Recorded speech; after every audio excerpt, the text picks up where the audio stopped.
To our channel E for education. So जो है मैं पहले भी आपके साथ केमिस्ट्री और फिज़िक्स के जो है सर राहुल आपके साथ वीडियो शेयर कर रहे हैं, और जितना कि मुझे पता है फिज़िक्स का हमारा दूसरा चैप्टर चल रहा है, पर बायो का जो है आज हम स्टार्ट लेने वाले हैं। और मुझे उम्मीद है कि 2 से या 3 वीडियो के अंदर अंदर जो है हम वो ये चैप्टर कंप्लीट करेंगे। बायो का जो फर्स्ट चैप्टर है उसका नाम भी है द बायोलॉजी। मीन्स सबसे पहले तो ये क्वेश्चन अराइज होता है कि भाई बायोलॉजी आखिर क्या है। ठीक है, बायोलॉजी को अगर देखा जाए तो हमारे पास काफ़ी डेफिनेशंस आती हैं। सबसे पहले सिंपल से सिंपल डेफिनेशन ये आती है कि भाई स्टडी ऑफ लाइफ। मीन्स कोई भी ऐसा सब्जेक्ट जिसमें हम ज़िंदगी के बारे में पढ़ें उससे हम बायोलॉजी कहेंगे। ठीक है, ये फर्स्ट डेफिनेशन थी। और उसके बाद सेकंड डेफिनेशन ये होती है स्टडी अबाउट लिविंग ऑर्गेनिजम्स, यानी कोई भी ऐसा सब्जेक्ट जिसमें हम जिंदा चीज़ों के बारे में पढ़ें तो उसे भी हम बायोलॉजी कहेंगे। ये सेकंड डेफिनेशन थी। और थर्ड डेफिनेशन बायोलॉजी की ये आती है, सिंपली अगर हम बताना चाहें, the study about the things which exhibited the properties of life. ऐसी चीज़ों के बारे में पढ़ें जो लाइफ की प्रॉपर्टीज़ रखती हैं, उन्हें उस ऐसे सब्जेक्ट को भी हम क्या कहेंगे, बायोलॉजी कहेंगे। ठीक है, सबसे पहले ये क्वेश्चन अराइज होता है कि भाई ऐसी चीज़ों को हम क्या कहेंगे, तो ऐसी चीज़ों को ऑर्गेनिज्म कहा जाता है। ऑर्गेनिज्म की डेफिनेशन ये होती है कि भाई those things which exhibited the properties of life is known as organism, means an individual living thing which exhibited the properties of life is called organism। कोई भी ऐसी चीज़ जिसमें लाइफ की प्रॉपर्टीज़ हों उससे हम क्या कहेंगे, उससे हम कहेंगे ऑर्गेनिज्म। ठीक है, और उसके बाद और ऐसी स्टडी को हम क्या कहेंगे, बायोलॉजी। मीन्स किसी कोई भी ऐसा सब्जेक्ट जिसमें हम ऐसी चीज़ों के बारे में पढ़ें जो लाइफ की प्रॉपर्टीज़ रखती हैं, उन्हें हम क्या कहेंगे, बायोलॉजी कहेंगे। अब सवाल ये आता है कि भाई मैं कब से बोलता जा रहा हूँ biology is the study about the things which exhibited the properties of life. अब क्वेश्चन ये राइज होता है कि भाई प्रॉपर्टीज ऑफ लाइफ क्या है, ज़िंदगी की कैसी कैसी खासियतें हैं, और कैसे किन प्रॉपर्टीज़ को देख के हम किसी लिविंग थिंग और किसी नॉन लिविंग थिंग में डिफरेंस बता सकते हैं कि भाई what is actual difference between the living thing and a non living thing, वो हम कैसे बता सकते हैं। तो उसकी हमारे पास जो है कुछ चंद प्रॉपर्टीज़ हैं, और उन प्रॉपर्टीज़ के बारे में मैं आपको बताऊंगा। वो प्रॉपर्टी सबसे पहले ये होती है कि भाई सबसे पहले अगर किसी भी आप चीज़ को बोलना चाहें ये लिविंग है या ना लिविंग है, तो आप क्या करेंगे, माइक्रोस्कोप इसलिए देखेंगे उसकी ऑर्गेनाइजेशन, मीन्स उसकी बनावट सेल्यूलर है या नहीं है।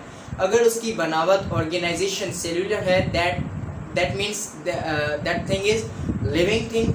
And if the organization is not the cellular organization, so we can say that it is non-living thing।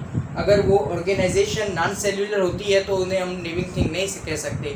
यानी सिंपली ऐसा बताऊं कि भाई कोई भी ऐसी चीज़ जिसकी ऑर्गेनाइजेशन यानी जो सेल का बना हुआ हो उसे हम लाइफ कहेंगे, ये पहली पॉइंट है। और जो चीज़ जो सेल की नहीं बनी हुई हो उसे हम लाइफ नहीं कह सकते। ये मेरे पास मार्कर है, सेल का नहीं बना हुआ है, तो मीन्स सबसे पहले ये हो गया कि भाई ये नॉन लिविंग है। अगर अब मैं खुद को प्रूव करना चाहूँ कि भाई मैं लिविंग हूँ या नॉन लिविंग हूँ, तो आप जो है माइक्रोस्कोप की मदद से देख सकते हैं। अगर मेरा बॉडी जो है, मेरा जिस्म जो है वो सेल का बना हुआ है, तो मैं जो है लिविंग थिंग हूँ। ये फर्स्ट प्रॉपर्टी। ठीक है, उसके बाद आता है रेस्पिरेशन। अगर देखें कि मैं रेस्पिरेशन करता हूँ, ठीक है, यानी जो है जिसे हम कहते हैं सांस लेना, यानी इंस्पिरेशन, एक्सपिरेशन या वेंटिलेशन सिंपली कहें, अगर ये प्रोसेसेस मेरे अंदर होते हैं तो भी मैं लिविंग थिंग हूँ। अगर मैं इसके अंदर देखूँ रेस्पिरेशन होती है नहीं होती, तो भी ये पॉइंट भी क्या प्रूव करती है, ये नॉन लिविंग है और मैं लिविंग हूँ। और उसके बाद होती है जो है थर्ड पॉइंट है वो मेटाबॉलिक एक्टिविटीज़। मैं जो है ईटिंग करता हूँ, मीन्स मैं जो है खाना खाता हूँ। ठीक है, और वो खाना जो है उसके बाद जो है मेरे जिस्म में बिल्कुल जाता है, और वो पॉलीमर्स जो यानी जो बड़ा खाना होता है वो छोटे छोटे टुकड़ों में तकसीम हो जाता है, यानी पॉलीमर्स डिवाइडेड इनटू मोनोमर्स। ठीक है, ये किस तरीके से हुआ, digestive system means metabolic activities की मदद से हुआ। यानी मेरे अंदर मेटाबॉलिक एक्टिविटीज़ भी होती हैं, तो मैं कह सकता हूँ मैं लिविंग थिंग हूँ। पर इसके अंदर मेटाबॉलिक एक्टिविटीज़ भी नहीं होती, तो ये भी क्या है, नॉन लिविंग थिंग है। तो यानी ये क्या थी, थर्ड पॉइंट थी जो मैं डिफरेंस बताती है कि भाई लिविंग थिंग और नॉन लिविंग थिंग में क्या डिफरेंस होता है, क्या प्रॉपर्टीज़ ऑफ लाइफ। ये है थर्ड पॉइंट, 3 पॉइंट्स हो गई। उसके बाद हमारे पास आता है ग्रोथ एंड डेवलपमेंट। मैं कुछ ही साल पहले अगर मैं बताऊं 17 साल पहले मैं इतना सा था, और अभी 17 साल बाद में इतना बड़ा हो गया। ये क्या है, ग्रोथ एंड डेवलपमेंट है। यानी कोई भी लिविंग थिंग होगी उसमें क्या होगी, ग्रोथ और डेवलपमेंट होगी। ये लिविंग थिंग की एक प्रॉपर्टीज़ है। पर अगर मैं ये मार्कर देखूं, अगर ये फॉर एग्जांपल 3 साल पहले बना है, ठीक है, 3 साल पहले भी इतना था, अभी भी इतना, ना ही इसमें ग्रोथ हो रही है ना ही इसमें डेवलपमेंट हो रही है, तो मैं कह सकता हूँ ये क्या है, नॉन लिविंग है। ये 4th पॉइंट थी। उसके बाद अगर हम बात करें मूवमेंट की, ठीक है, तो अगर मैं फॉर सपोज इस मार्कर को एक जगह पे रख देता हूँ, ठीक है, यहाँ पे ये मार्कर मैं रख देता हूँ, ठीक है, तो क्या था, अब जो है मूवमेंट, मैं एक लिविंग थिंग को मूवमेंट कर रहा हूँ, ठीक है, हरकत कर रहा हूँ, पर ये नॉन लिविंग थिंग वहीं की वहीं पड़ी, हरकत नहीं करी। ये पॉइंट भी आपको क्या बताती है, ये पॉइंट भी आपको ये बताती है कि भाई मैं लिविंग थिंग हूँ और ये नॉन लिविंग थिंग है, ठीक है। उसके बाद होता है रेस्पॉन्स टू स्टिमुलस।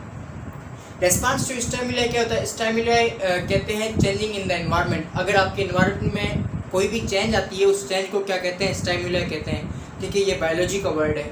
उसके बाद रेस्पॉन्स टू स्टिमुलस, यानी कोई भी अगर लिविंग थिंग होगी वो अपने एनवायरनमेंट में कोई भी चेंज आएगी यानी स्टिमुलस आएगी, उसे रेस्पॉन्स देगी।